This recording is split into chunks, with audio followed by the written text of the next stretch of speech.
Police स्टेशनची केस आहे ही आणि तिला जसं पुण्याचं वैष्णवी भगावणे हे प्रकरण झालं सेम स्टोरी या मुलीची आहे. फक्त वैष्णवी भगावणेला ती जिवंत राहू शकली नाही, स्वतःचा बचाव तिने करू शकली नाही, पण ही आपला बचाव करून सासरून पळत झडत कसं तरी कोणीतरी म्हणजे मला तिला ऑटोवाला भेटते आणि तिथून ती पोलिसपर्यंत पोहोचते आपल्या जीव वाचून. ही खूप मोठी गोष्ट आहे.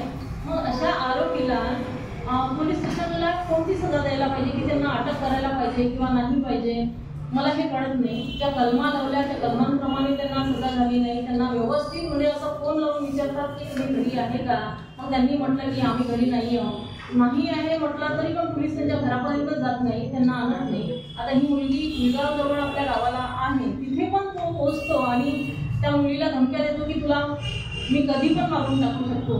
तर या मुलीच्या जीवाची सुरक्षा काय आहे तर आरोपी सुसाट वेगाने इकडे तिकडे फिरून झाला मोकळं फिरत आहे आणि एकदम मोकळा श्वास त्याच्या घरचे लोक देत आहेत आणि या मुलीचं जीवन जगणं कठीण झालं आहे. तिला 10 महिन्याचं बाळ पण आहे छोटं आणि छोटं बाळ घेऊन ती तिथून कसा तरी जीव वाचवून पळत आली. ही किती मोठी म्हणजे महिलांच्या सुरक्षेची म्हणजे किती सुरक्षा आहे बा आणि कायदा किती हे आहे सुरक्षित आहे महिलांसाठी हा एक प्रश्न आहे. ही आपली तिला काही प्रश्न विचारायचे असेल काय नेमका घटनाक्रम आहे, का बरं सासरचे तुम्हाला मारतात, काय कारण आहे? माझं नाव शुभांगी अंकलगी. माझं सासर बहादुरा फाटा उमरेड रोड गजानन मंदिरकडे माझं घर आहे आणि तिथे माझं लग्न 29 डिसेंबर 2022 झालं आहे. तेव्हापासून त्यांनी मला त्रास देणं चालू केला. म्हणजे लग्नाच्या 15 दिवसापासून पहिली संक्रांतीला आणि म्हणजे छोट्या छोट्या कारणावरून मला पट्ट्याने मारणं आणि जास्त करून मला बाहेरून पैसे आण हा मात्र जास्त दबाव टाकत होते दर महिन्याला. आणि त्यांनी सगळ्यात पहिली चूक तर आम्हाला खोटं बोलून लग्न केलं की हायर ऑफिसमध्ये जॉबवर आहे, पण लग्न झाल्यावर माहिती पडलं की तो कोणता जॉब करत नाही आणि ते ठरव गांजा आणि सगळे शौक त्याला होते आणि मी स्वतः त्याला पकडलं गांजा वगैरे पेतानी. तर त्यांनी त्यामध्ये सुद्धा मला खूप मारहाण केली आणि त्याचं बाहेरच्या मुलींसोबत बायांसोबत असं शारीरिक संबंध सुद्धा होते.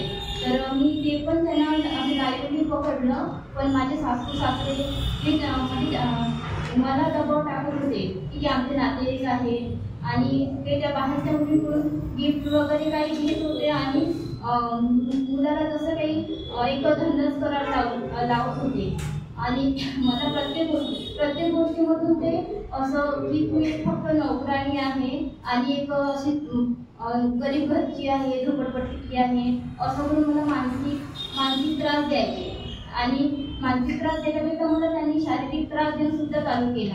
त्याच्यामध्ये माझे भासरे आशिष प्रकाश योगी हे माझे 2 नणंद भुवनेश्वरी मुकेश डुबलवार आणि धनश्री महेश धायगड आणि सासू तिजा प्रकाश मोठी आणि सासू प्रकाश शेषरावळे हे सगळे मिळून मला त्रास द्यायचे.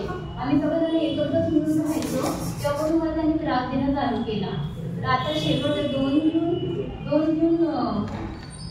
जूनला त्यांनी मला जीवे मारण्याचा प्रयत्न केला. मला फॅनला दोर लटकवला आणि मला तिथे म्हणजे फॅनला अडकवलं दोर बांधून. तर तो फॅन माझ्या घराने तो फॅन तुटला, दोर कमी पडला, त्यामुळे मी वाचली. आणि मला मारायच्या वेळेस माझे सासरे तिथे हजर होते.